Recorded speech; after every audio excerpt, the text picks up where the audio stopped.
EVM हटाओ, हाथ उठा के दोनों, ईवीएम हटाओ, ईवीएम हटाओ, ईवीएम हटाओ, ईवीएम हटाओ। अब मैं बोलूंगा ईवीएम हटाओ, बोलो लोकतंत्र हटाओ, बचाओ। ईवीएम हटाओ, ईवीएम हटाओ, ईवीएम हटाओ, संविधान बचाओ। ईवीएम हटाओ, ईवीएम हटाओ, ईवीएम हटाओ। जो चिप है उसके साथ में जोड़ा जाता है। अब कुछ पर्दा तो नहीं रहा, किसी के भी सामने कुछ बचा तो है नहीं। इस सब के बावजूद भी अगर उन्हें समझ में नहीं आता है कि इस ईवीएम को सम्मान के साथ बंद कर दे, नहीं तो इस बार 2024 में 2 काम होने हैं। इस बार 2 का अंत होगा, 2 का। नंबर 1 अंत होगा ईवीएम का, हमेशा के लिए अंत होगा इस बार। और इसके साथ ही मोदी सत्ता का भी इसी बार अंत होगा। बचना नहीं है कुछ भी। साथियों, मैं सिर्फ एक बात कह के बंद करूंगा कि 25 तारीख को, 25 फरवरी को हम सारे के सारे लोग इससे भी कहीं ज्यादा संख्या में इकट्ठे होंगे मंडी हाउस पर। और इस देश में जो सारी बीमारी की जड़ है, इस देश का प्रधानमंत्री उसका घिराव करेंगे और तब बताएंगे उसकी औकात। साथियों, बहुत बहुत शुक्रिया। मौसम ऐसा है, समय है। भाजपा का कार्यकर्ता ईडी से, सीबीआई से नहीं डरते। हम लोग जेल में जाने को रेडी है। हम तेरा सीबीआई ईडी कुछ नहीं कर सकते हमको।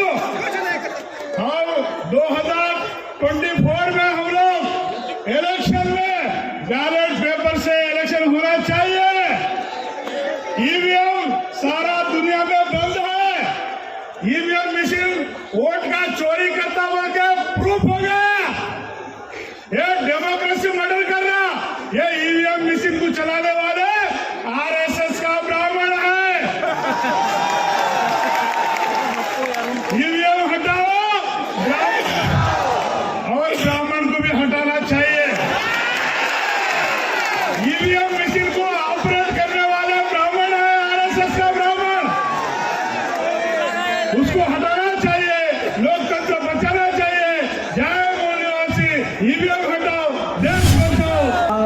जन सैलाब दिल्ली की सड़कों पर नजर आ रहा है और वामसेफ संगठन भारत मुक्ति मोर्चा मान्यवर वामन मिश्राम साहब को भीम सेना तन मन धन और गन के साथ समर्थन देती है। ईवीएम के खिलाफ ये लड़ाई मेश्राम जी बहुत पुराने समय से लड़ रहे हैं और इस लड़ाई में भीम सेना का हर एक भीम सैनिक बच्चा बच्चा आपके साथ कंधे से कंधा मिलाकर खड़ा है। और ये देश की आवाम, ये गरीब दबे कुचले लोग, ये आज हुंकार उठा चुके हैं अपने। नरेंद्र मोदी जी बहरे होने वाले हैं। याद रखना, हम 85% कौम है इस देश के। हम कुर्सी पर बैठाना जानते हैं तो हम कुर्सी से गिराना भी जानते हैं। भीम सेना वाले भारत मुक्ति मोर्चा का साथ देंगे। BJP, Bharatiya Janata party, RSS के लोग ये ना समझे कि ये ईवीएम का आंदोलन टुकड़ों में हो रहा है। ये टुकड़ों में नहीं, ये देश पूरा अखंड है और ये बहुजन समाज पूरा एक आज दिल्ली की सड़कों पर खड़ा है। जब भी इतनी कारोबार से बोलो तो ये ईवीएम कैसे हटेगी?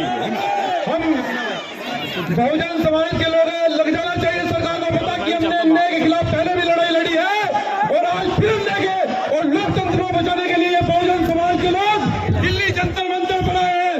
जय भीम, जय भीम, जय भीम, जय भीम, जय संविधान।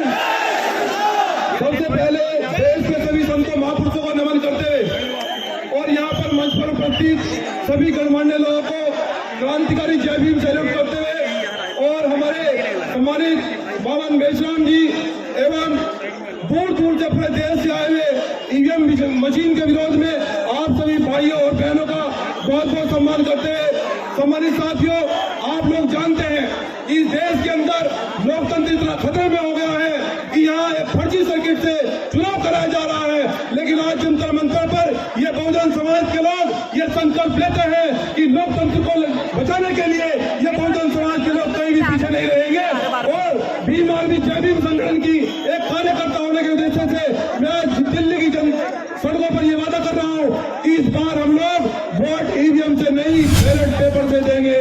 आज आप सभी लोग इतनी बड़ी संख्या में माननीय बावन मेश्राम साहब के आह्वान पर लाखों की संख्या में दिल्ली में आए हुए हैं और ये लड़ाई इतनी मजबूत हो गई है कि आपका टेस्ट बारिश भी ले रही है कि आप लड़ने वाले हो, भिड़ने वाले हो कि भागने वाले हो। ये टेस्ट बारिश ले रही है और आपने ये दिखा दिया कि हम भागने वाले लोग नहीं है, हम भिड़ने वाले हैं। तो इलेक्शन कमीशन कान खोल कर सुन ले और नरेंद्र मोदी भी ये नजारा देख ले कि अब ईवीएम इस देश में बचेगा नहीं। अब ईवीएम का क्रियाक्रम होना तय है, इसको कोई रोक नहीं सकता, ना तो ब्राह्मण रोक सकता है और ना ही ब्रह्मा रोक सकता है। अब इसको कोई नहीं रोक सकता, इसका क्रियाक्रम तय।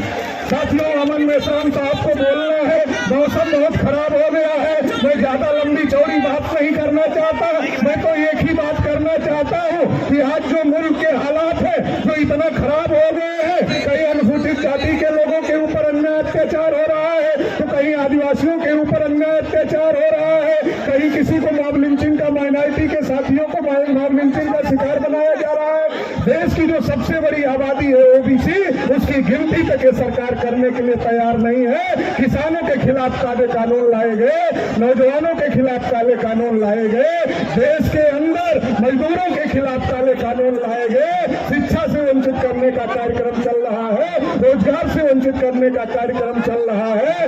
देश में एससी, एसटी, ओबीसी, माइनॉरिटी, किसान, मजदूर, नौजवान, महिला सभी के ऊपर बड़े पैमाने पर अन्याय और अत्याचार बढ़ा है और लोग बड़े पैमाने पर इसके खिलाफ में बोल रहे हैं, इसके खिलाफ में लड़ रहे हैं। आज देश का बहुजन समाज जागृत हुआ है, अपने हक अधिकार की लड़ाई लड़ रहा है, लेकिन इसके बावजूद भी 2014 में जिस मोदी ने कहा था कि देश नहीं बिकने दूंगा, आज वही कह रहे हैं देश नहीं बचने दूंगा। कसम खा लिया है मोदी ने, देश नहीं बचने दूंगा।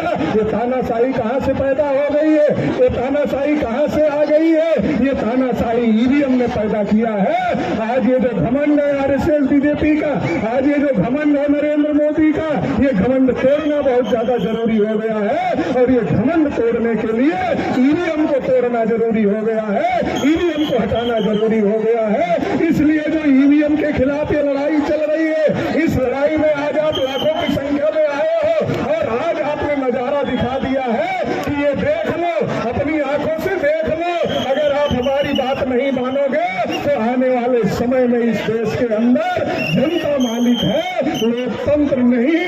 देश और दुनिया का ये इतिहास रहा है, बड़े से बड़े तानाशाहों को दुनिया में धरती पर पटकने का काम वहाँ की जनता ने किया है।